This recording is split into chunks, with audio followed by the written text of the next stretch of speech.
Bueno, ¿se ve bien mi pantalla?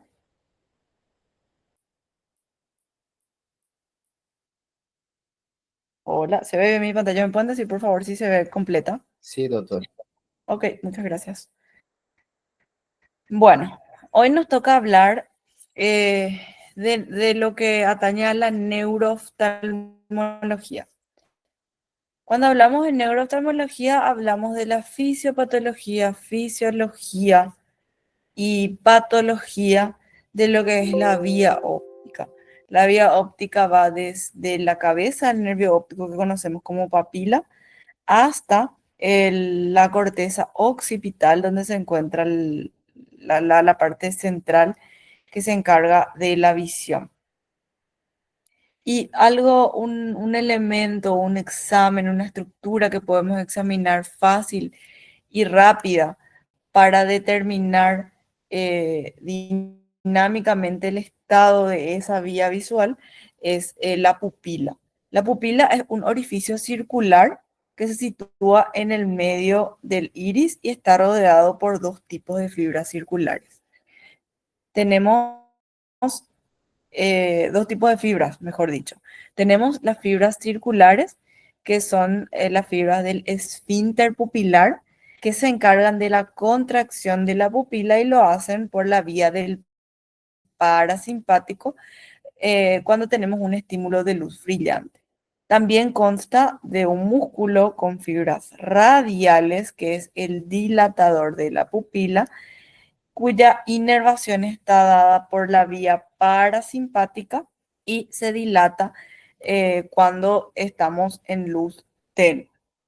La pupila el diámetro pupilar puede ir de 1 a 9 milímetros y esta contracción se denomina reflejo fotomotor y es un indicador dinámico de la función pupilar, así también como la función visual, incluyendo tanto la retina como la vía óptica. Este reflejo fotomotor está mediado por los fotorreceptores de la retina y consta de cuatro neuronas si vamos a trazar su vía. La primera neurona, que es esta que vemos acá, la azul o la roja, dependiendo de si la zona de la retina captada es temporal o nasal, conecta la retina con el núcleo pretectar a nivel del mesencéfalo, específicamente en el colículo superior. Las fibras que se originan en la retina nasal sufren una decusación a nivel del quiasma, sin embargo, las fibras que se originan en la retina temporal pasan sin decusarse a los núcleos pretectales a nivel del mesencéfalo.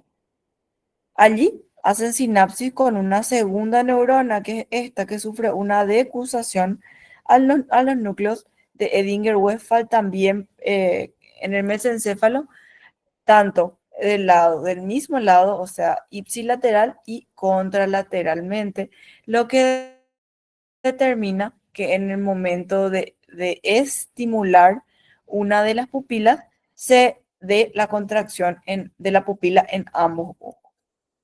La tercera neurona es la neurona preganglionar y va desde los núcleos de Edinger-Westphal al ganglio ciliar, ya a nivel de la órbita. Y la cuarta neurona abandona el ganglio ciliar y pasa con los nervios ciliares cortos a inervar ya directamente el esfínter pupilar. Entonces, primera neurona, segunda, tercera y cuarta neurona. Es así como al estimular con una luz la pupila, esta presenta contracción, así mismo como también vamos a notar contracción de la pupila contralateral, denominándose reflejo fotomotor simplemente o reflejo fotomotor derecho la contracción pupilar del lado estimulado y el reflejo consensuado a la contracción del ojo contralateral al estimular uno de los ojitos. Entonces, El estímulo luminoso de un nervio óptico para la contracción pasa por la vía óptica, núcleos pretectales y vuelve para inervar ambas pupilas. Una fuente de luz dirigida directamente provoca la contracción. Esta debe ser hecha en un ambiente tranquilo, con luz tenue. Se le pide al paciente que mire a un punto fijo y distante y la fuente de luz no debe ser ni muy brillante ni muy tenue. La mayoría de los pacientes suele tener iris oscuros a nivel regional, por lo tanto, se sugiere también que se puede utilizar una fuente de luz secundaria que se ubica más o menos abajo como para poder evaluar mejor la pupila de pacientes con iris oscuro. También existe un reflejo que se denomina reflejo de acomodación, que consiste en la contracción de las pupilas al colocar un objeto cercano. Cuando se lleva a cabo el reflejo de acomodación, también se activan dos reflejos más, que son la acomodación y la convergencia. Como podemos ver en la imagen, esta persona está mirando lejos, está con las pupilas dilatadas. Sin embargo, cuando se le hace observar un objeto cercano, ambas pupilas presentan contracción.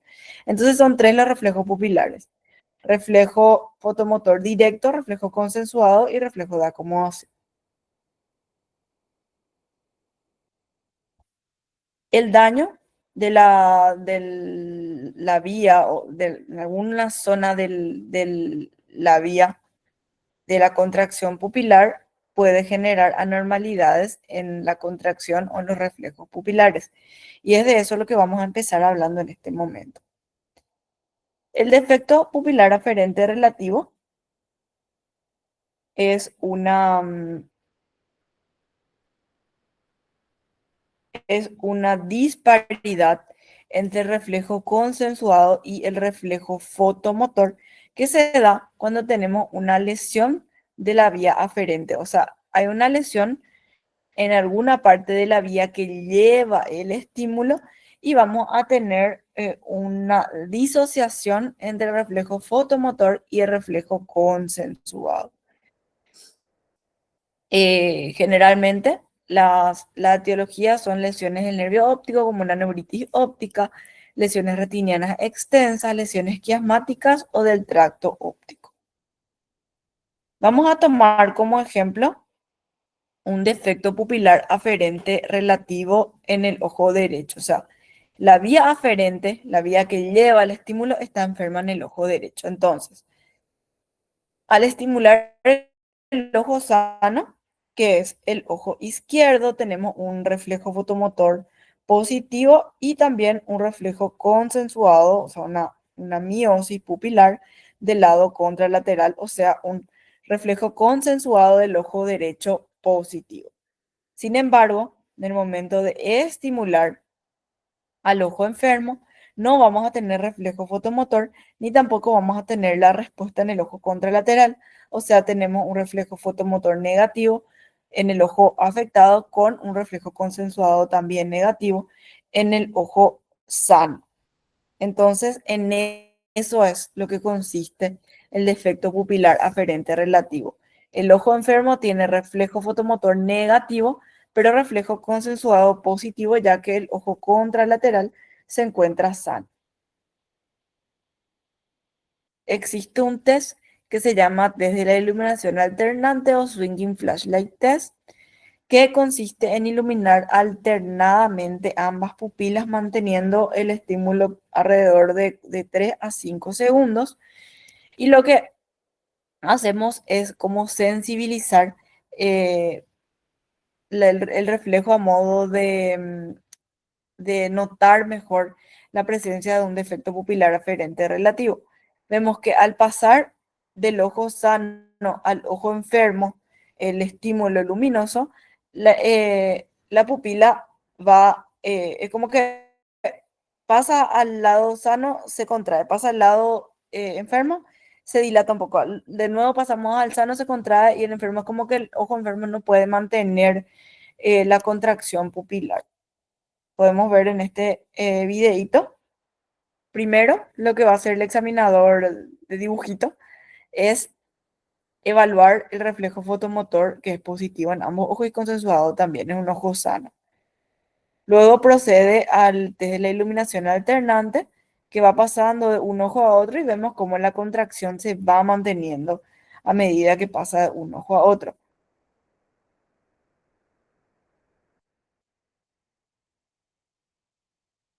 Sin embargo, en un ojo enfermo, al realizar el test de la iluminación alternante, vemos que al iluminar, en este caso el ojo izquierdo, es como que no se puede mantener la contracción de la pupila. Entonces, en este caso tenemos un defecto pupilar aferente relativo, también conocido como pupila de Marcus-Gunn en el ojo izquierdo.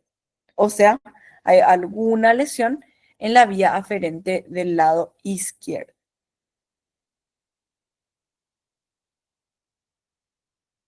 Pasando ya a otra alteración que puede presentar la pupila, tenemos la pupila de Argyll-Robertson, ya rara hoy en día, que son pupilas mióticas desiguales, que en casos típicos tienen un reflejo fotomotor negativo. Sin embargo, pueden responder a la acomodación. Son pacientes que tienen visión normal, dilatan poco o no dilatan nada en la oscuridad y se relaciona con tabes dorsalis u otros tipos de neurosífilis, por lo cual hoy en día ya es bastante rara. Es todo lo que tenemos que saber de la pupila Argyll. Son pupilas mióticas no se agrandan en la oscuridad. Si puede presentar miosis con la acomodación, se relaciona con neurosífilis.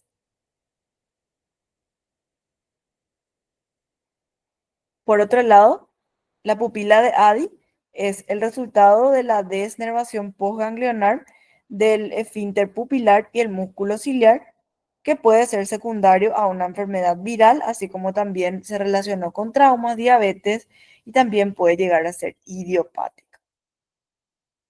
Se presenta en adultos jóvenes y en el 80% de los casos es unilateral y consiste en una pupila grande, a diferencia de la pupila de Argyll, que es una pupila pequeña, en este caso una pupila grande e irregular, que no suele presentar reflejo fotomotor ni reflejo de acomodación demasiado rápido, sino que si no es ausente suele ser lento. Y en caso de que exista, generalmente existe reflejo fotomotor, pero es lento y es desigual. Se llama reflejo fotomotor vermiforme, ya que hay zonas de se contrae solamente una zona del iris, y a nivel sistémico se encuentran también reflejos tendinosos reducidos con cierta disfunción autónoma. Vamos a ver un video de un paciente con pupila de ADI. Como vemos ahí, apaga y prende la luz para estimular el reflejo fotomotor. Y como ven, esta parte nomás se contrae, ¿ven? Ahí justo está señalando la flechita. Eso es una pupila de ADI entonces, posviral, unilateral, en jóvenes, una pupila relativamente grande, un reflejo fotomotor levemente positivo, vermiforme, o sea, solamente en una zona. Y al examinar sistémicamente al paciente vamos a ver también una afección en los reflejos tendinosos. Ya pasando a un síndrome un poco más importante, el síndrome de Horner, o conocido también como síndrome de Claude-Bernard-Horner, es una lesión de la vía simpática, o sea, una lesión es una patología en la que vamos a tener alterada la dilatación de la pupila en la oscuridad. Para entender el síndrome de Horner, que ya habrán dado en algún momento de su vida, porque se da también en clínica médica, en cirugía, hay que entender primero eh, cómo se da o cuáles son los elementos de la vía oculosimpática. La inervación simpática, o sea, esta es la inervación que está encargada de dilatar la pupila. La inervación simpática está formada por tres neuronas. La neurona de primer orden, que es la neurona central, empieza en el hipotálamo posterior, influida por señales de la corteza frontal y occipital del sistema límbico. Y esta desciende sin cruzarse hasta hacer sinapsis con la segunda neurona que está a nivel de la médula espinal en el centro cilioespinal de Buch, más o menos a nivel de C8 a T2. Hace sinapsis con la neurona de segundo, esta es la neurona central. La neurona, la segunda neurona se denomina neurona preganglionar y sale de la médula espinal, como podemos ver el trayecto, pasa a nivel del vértice pulmonar, pasa por debajo de la arteria subclavia y toma la, la cadena simpática cervical. Pasa por el ganglio cervical inferior, el medio y a nivel del ganglio cervical superior hace sinapsis con la tercera neurona que es la neurona postganglionar que a este nivel se divide en dos ramas.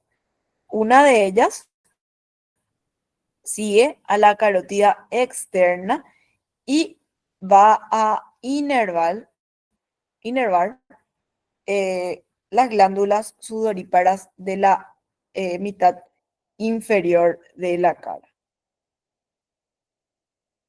La otra rama sigue a la carótida interna y entra al cráneo junto con esta arteria, pasa por el seno cavernoso donde se une a la división oftálmica del nervio trigémino. Las fibras simpáticas alcanzan el cuerpo ciliar y el músculo dilatador de la pupila a través del nervio nasociliar y también los nervios ciliares largos. Inerva también un músculo que se llama músculo de Müller, que está encargado de abrir, o sea, de mantener abiertos los párpados y también pasa a inervar eh, las glándulas sudoríparas de la frente. Por lo tanto, esta vía oculosimpática tiene tres funciones principales. Una es la elevación del párpado superior gracias al músculo de Müller. Otra es la dilatación pupilar por la inervación del músculo dilatador de la pupila. Y también la sudoración facial por su rama que inerva las glándulas sudoríparas de la mitad inferior, así como las glándulas sudoríparas de la frente. Entonces, el síndrome de Horner entra dentro del lado de los síndromes que se dan por inhibición de esta vía parasimpática y presenta como síntoma principal la anisocoria, que es mayor en la oscuridad. Anisocoria son pupilas de diferente tamaño. Fue descrita primero en 1952 por el doctor Claude Bernard, que describió signos en animales, y en 1869 el doctor Horner describió los primeros síntomas en un humano, una mujer de 40 años con cefalea, tosis, miosis y eritema facial del lado derecho. Entonces, los tres síntomas principales del síndrome de Horner son tosis, tosis palpebral por lesión del músculo de Müller, miosis por lesión del músculo dilatador de la pupila y, o sea, por lesión de la inervación del músculo dilatador de la pupila y anhidrosis por lesión de las fibras encargadas de la sudoración facial. La tosis, como ya les dije, es una parálisis del músculo de Müller y también se ven alteradas ciertas fibras musculares presentes en el párpado inferior, lo que da como resultado que el ojo aparenta, como en este pacientito vemos, ser pequeño y estar ligeramente hundido. Un enoftalmos aparente. La miosis se debe a la parálisis del músculo dilatador de la pupila. Sin embargo, a veces bajo el efecto de drogas adrenérgicas podría presentar cierta dilatación. Esta anisocoria es más evidente en la oscuridad, ya que en la oscuridad el ojo sano sí tiende a dilatarse. Y por último, la anhidrosis es la falta de sudoración de un lado o del otro que muchas veces se puede presentar, aparte de eso, con eritema facial de ese lado. Y se presenta en el síndrome de Horner en el que tenemos dañada la neurona central o la preganglionar, pero nunca en lesión de la neurona postganglionar, ya que esta rama eh, esta rama, o sea, la lesión de esta rama se da luego ya de la salida de la rama encargada de la inervación de las glándulas sudoríparas, por lo menos de la mitad inferior de la cara. El diagnóstico del síndrome de Horner hasta hoy en día se describe y muy, muy teóricamente el test de la cocaína. Muy teóricamente digo porque nunca vi en la práctica ni tampoco en ningún congreso, es muy raro de hacer, pero se considera el gol estándar. Consiste en la instilación de una solución de cocaína al 10% en ambos ojos y esperar 40 a 60 minutos en ojos normales. En un paciente normal, esta solución de cocaína provoca una dilatación de por lo menos 8 milímetros de la pupila, ya que la cocaína bloquea la recaptación de la noradrenalina. En pacientes con síndrome de Horner tenemos poca noradrenalina, por lo tanto, la cocaína no provoca dilatación en este paciente. Como vemos, este es un paciente en el que se instiló cocaína, la solución de cocaína en ambos ojos, y el ojo izquierdo es aparentemente, perdón, el ojo derecho aparentemente es el enfermo, ya que es el que no presentó dilatación con dicha solución. Por su parte, tenemos también el test de la apraclonidina, que tampoco nunca vi, muy, muy teórico para mí por lo menos, que aprovecha la extrasensibilidad que tiene un ojo enfermo con síndrome de Horner la estimulación alfa 1, a la estimulación alfa 1. En pacientes normales, una solución de apraclonidina de 0,5 al 1% no genera ninguna respuesta o bien puede llegar a presentar miosis. Sin embargo, el paciente con síndrome de Horner es especialmente sensible al test de la apraclonidina y al instilar esta solución, el paciente va a presentar dilatación y elevación del párpado, como vemos en esta paciente en el lado derecho. El síndrome de Horner se puede clasificar según la neurona que se ve afectada. Llamamos Horner central cuando tenemos una lesión de la primera neurona o neurona central, preganglionar cuando la lesión es de la segunda neurona. Recuerden que esta es la que va desde la médula espinal hasta el ganglio cervical superior. Y postganglionar cuando tenemos una afectación de la tercera neurona, que es la que parte desde el ganglio cervical superior hasta las glándulas sudoríparas, hasta el músculo de Müller, hasta el esfínter de la pupila, perdón, hasta el dilatar de la pupila, etc. El Horner central siempre es unilateral. Si se da en el hipotálamo también puede ir acompañado de hemiparesia contralateral e hiperestesia y puede estar asociado a parálisis troclear y existe un síndrome, esto realmente no hace falta que se aprendan, un síndrome de Wallenberg en el que va acompañado de otros signos. Cuando tenemos el Horner preganglionar, recuerden que la neurona preganglionar es la que pasa cerca del pulmón. Esto puede darse por tumores como CA de mama, un CA de pulmón, schwannoma o también algún bocio grande. Y también puede deberse a alguna lesión quirúrgica que lesione la neurona preganglionar. En cuanto al síndrome de Horner con una lesión de la neurona postganglionar, puede presentar, o sea, puede tener diferentes causas que pueden ser tanto intracraneales como extracraneales, que ahora realmente no vienen mucho al caso. Para determinar la localización, si es de la neurona central, preganglionar o postganglionar, se describió un test que es el test de la hidroximetanfetamina, que debe ser hecho ya después de que diagnostiquemos, tengamos confirmado la presencia del síndrome de Horner. Se instilan 2 gotas de hidroximetanfetamina, cuya acción es liberar los depósitos de noradrenalina en las terminales nerviosas. Se esperan unos 45 minutos. Si esto provoca una dilatación pupilar, estamos en presencia de un Horner central o preganglionar. Y si no, genera una dilatación pupilar, ya que la neurona postganglionar es la última, y si a ese nivel generalmente ya no tenemos noradrenalina en las terminales, entonces no va a generar dilatación.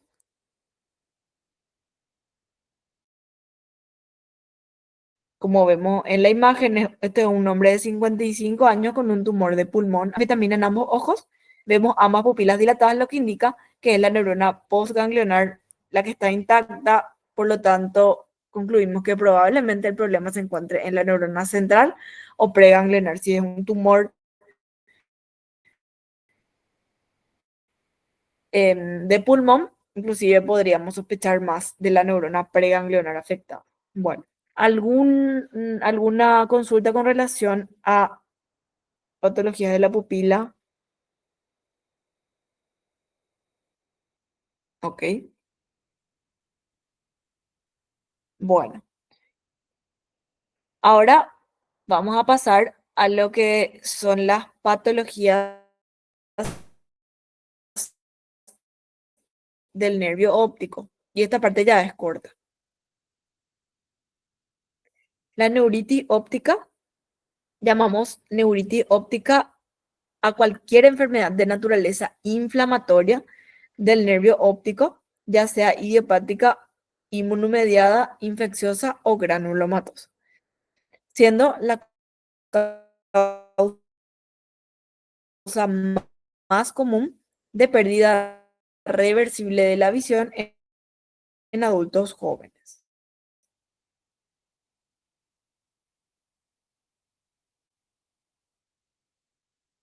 En la mayoría con riesgo de se describieron múltiples causas, entre las que, aparte de enfermedades desmielinizantes, también se relacionaron enfermedades autoinmunes, síndromes paraneoplásicos, eh, neuritis ópticas infecciosas y neuritis ópticas relacionadas con enfermedades granulomatosas. Sin embargo, tenemos que tener como premisa fundamental que si encontramos una neuritis óptica en una mujer joven, es esclerosis múltiple hasta demostrar lo contrario. No hay datos de prevalencia a nivel regional. La prevalencia que yo pude encontrar son datos de Estados Unidos, en la que se describió una prevalencia de 115 en 100.000 habitantes, con una incidencia anual de 5 en 100.000 habitantes. Cuando la etiopatogenia es una patología desmielinizante, es más común en mujeres jóvenes, como ya les hablé, de 30 a 35 años. Sin embargo, en hombres se describieron más bien neuritis infecciosas. La forma característica en la que se presenta un paciente o una paciente con neuritis óptica es un dolor periocular que se acentúa con los movimientos. Puede ir acompañado de fotopsias, que son como flashes de luz o líneas luminosas, una disminución de la agudeza visual, de la visión cromática, pérdida del campo visual, que como vemos en la imagen puede ser un escotoma central o paracentral, o un defecto altitudinal, y también el fenómeno de Ursov, que es una disminución de la agudeza visual cuando el paciente está expuesto al calor, ya que se cree que el calor en una fibra desmielinizada disminuye la transmisión del potencial de acción. Y el signo principal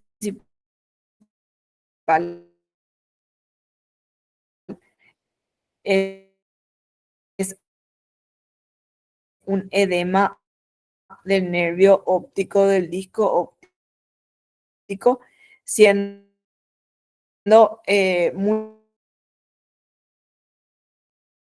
un tiempo después el paciente puede presentarse con palidez del nervio óptico y como tenemos lesionada la vía aferente, el paciente va a tener un defecto pupilar aferente relativo. O sea, ¿qué es neuritis óptica?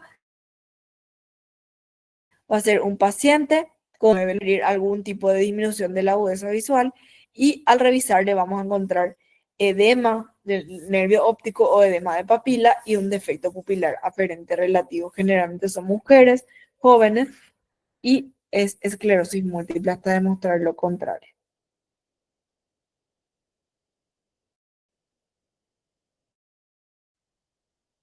A pesar de que los datos obtenidos por la anamnesis y el examen físico generalmente son bastante sugestivos, como ya les hablé, algunos exámenes complementarios de imagen son importantes, como la tomografía, especialmente la resonancia magnética, como vemos en imagen. Podemos ver un aumento de la intensidad de señal en un paciente con una neuritis óptica, específicamente eh, esta sería del ojo izquierdo, supongo. También un estudio neurooftalmológico que es el potencial evocado que mide la respuesta cortical a la estimulación de los 30 grados centrales y que indica en presencia de una disminución del potencial de acción, una asociación de la lesión axonal con el daño por desmielinización. Examen del líquido cefalorraquídeo, especialmente cuando queremos relacionarlo con una esclerosis múltiple y que como ya vimos en clases anteriores estudia las fibras nerviosas y nos serviría en caso de un paciente que ya se curó de su neuritis óptica para evaluar la lesión de fibras que quedó en ese paciente.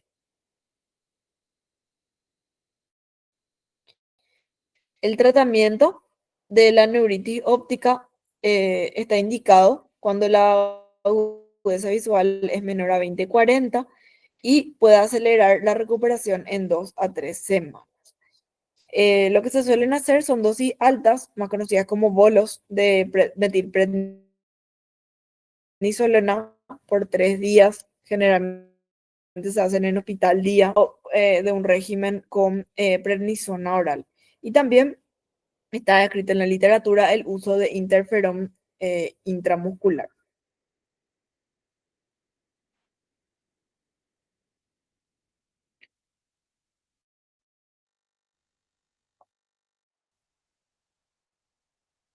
Por último, la neuritis óptica isquémica. Antes de esto, alguna pregunta con relación a neuritis óptica? Ô, doutora, eu tenho uma pergunta. Sí, decime. Os sintomas que você descreveu no início assemelham a migrânia. No caso da neurite, Podría, você sempre tem diminuição do campo visual? no siempre. No siempre y no siempre es perceptible, pero lo que va a hacernos salir totalmente de la duda es que vamos a tener un edema de papila, cosa que no va a estar presente en un paciente con migraña. Certo.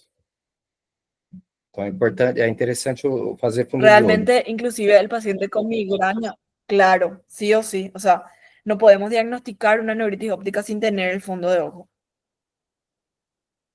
Realmente un paciente con migraña, con aura, inclusive puede cursar también con defectos del campo visual y fotopsia. Sim.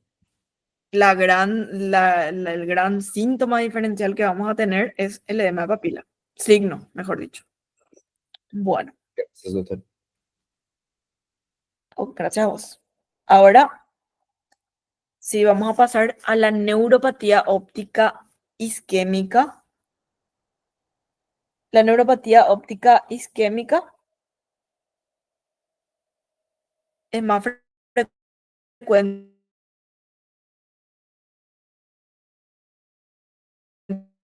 en pacientes mayores de 50 años y básicamente, en palabras simples, es un infarto más afectada, es la parte anterior o la cabeza del nervio óptico. Por lo tanto, en el 90% de los casos tenemos una neuropatía óptica isquémica anterior o NOIA por sus siglas en español. Sin embargo, en un reducido número de pacientes también podríamos tener una neuropatía óptica isquémica, pero ya en el segmento más distal o en una neuropatía óptica isquémica posterior muy, muy rara. Ahora, todo lo que vamos a hablar prácticamente vamos a referirnos a la neuropatía óptica isquémica anterior. Tiene una incidencia de 2.3 a 10.2 por 100.000 habitantes mayores de 50 años, teniendo un rango de edad en el que se presenta más comúnmente de entre 40 y 80 años.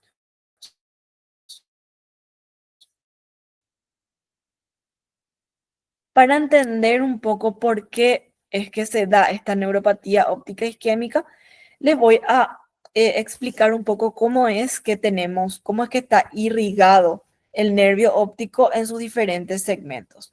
Primero, tenemos que entender que el nervio óptico tiene cuatro segmentos principales.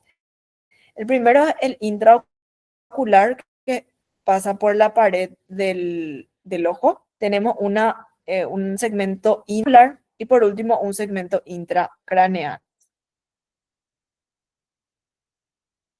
La arteria oftálmica es una de las ramas que da la carótida interna al ingresar al cráneo y da como rama la famosa arteria central de la retina. La arteria central de la retina ingresa al nervio óptico más o menos 1,5 a 1 centímetro de su inserción, de la inserción del nervio óptico al ojo.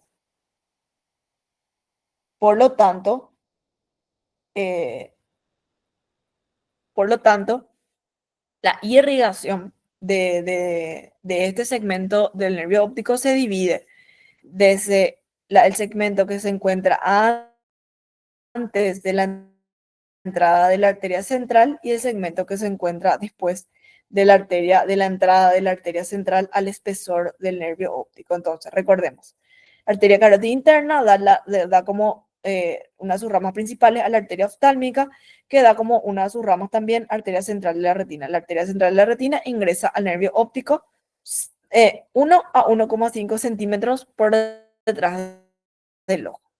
El segmento que se encuentra antes de la entrada de la arteria central de la retina está irrigada por ramas piales de la arteria oftálmica.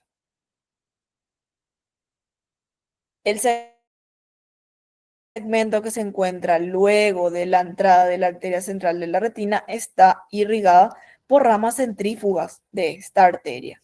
Y el segmento ya del nervio que está dentro del espesor de la pared está irrigada por el círculo arterial de Zinc, cuya irrigación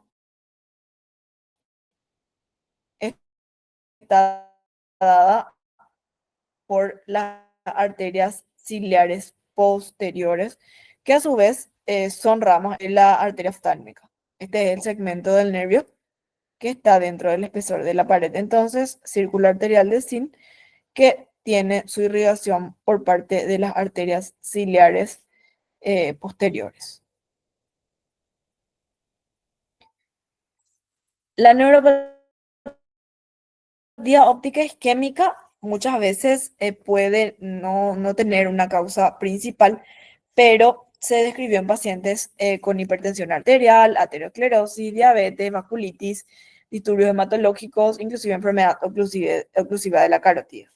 Sin embargo, se divide, si vamos a clasificar, se divide en dos grupos grandes.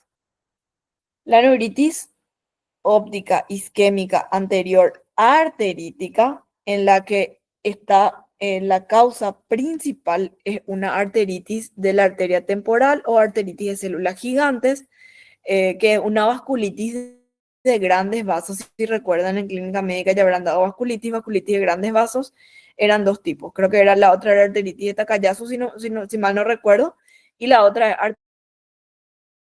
arteritis de la arteria temporal. Entonces, podemos tener una neuropatía óptica isquémica arterítica relacionada con la arteritis de la temporal y una neuropatía óptica isquémica no arterítica, que se relaciona más bien con otras etiologías. En la mayoría de los casos, la etiología no es determinada. Puede ser también considerada idiopática o está relacionada con disturbios hematológicos como anemias, hemorragias, hipertensión maligna, inclusive con migraña. La fisiopatología de la neuropatía óptica isquémica, ya sea arterítica o no arterítica, se relaciona con necrosis isquémica de las porciones laminar y retrolaminar del nervio asociadas a bloqueo del flujo exoplasmático de las células ganglionares a nivel de la lámina cribiforme, lo que genera oclusión de las arterias ciliares posteriores cortas, asociadas a veces a también oclusiones de la arteria central, lo que genera una necrosis del nervio. Son pacientes que se presentan con una disminución dolora de la agudeza visual, que también, como en la neuritis óptica, se presentan con edema del nervio óptico. La diferencia entre ambas es que en la neuritis óptica duele, en la neuropatía óptica isquémica no duele, a no ser que el paciente tenga una arteritis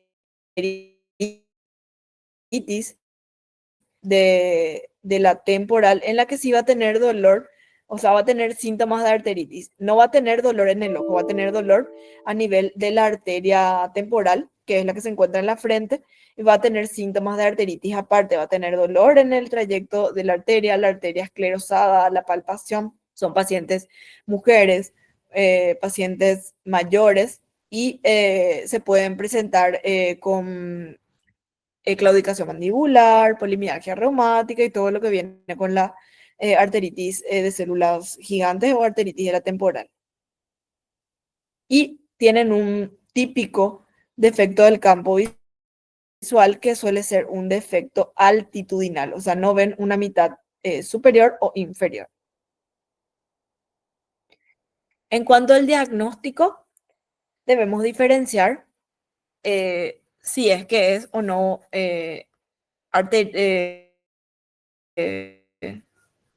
por secundaria a una vasculitis. Vamos a solicitar estudios de rutina, estudios cardiovasculares en el caso de la no arterítica. En el caso de la arterítica, para diagnosticar la vasculitis tenemos que dosar los reactantes de fase aguda, eritrosedimentación, proteína C reactiva y el diagnóstico del vaso, en el que, como ven en la imagen, vamos a notar en la pared del vaso una inflamación de tipo granulomatosa.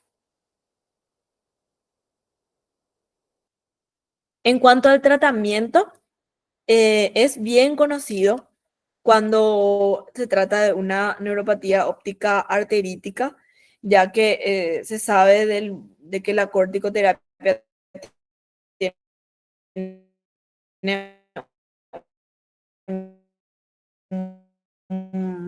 un efecto bastante bueno para tratar esta patología. Sin embargo, bien descrito, se suelen estudiar y tratar los factores de riesgo y se probaron varias técnicas, inclusive la de los corticoides. Sin embargo, hasta hoy en día no se conoce un tratamiento definitivo, ya que muchas veces inclusive no se puede aislar el factor de riesgo relacionado con dicha patología.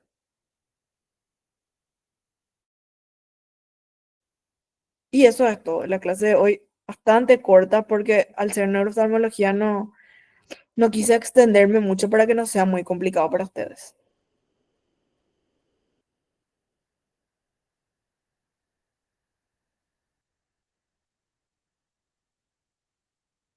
La siguiente clase, o sea, esta es la última clase nueva que vamos a dar. La siguiente clase vamos a tener un repaso para el segundo parcial y también les voy a dejar un trabajo probablemente en la plataforma para que puedan, les pueda valer el porcentaje de entregas. Van a tener que hacer un trabajo escrito, en lo que me avisaron de la coordinación académica, y vamos a hacerlo en grupos de 10 personas. Probablemente sea un trabajo de glaucoma y estoy definiendo los puntos, como les dije hoy a su delegada. Una vez que defina todo, yo le voy a pasar para que puedan hacer y entregarme.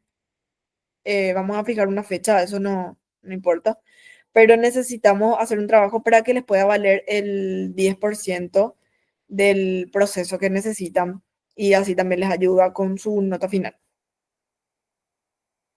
¿Alguna consulta?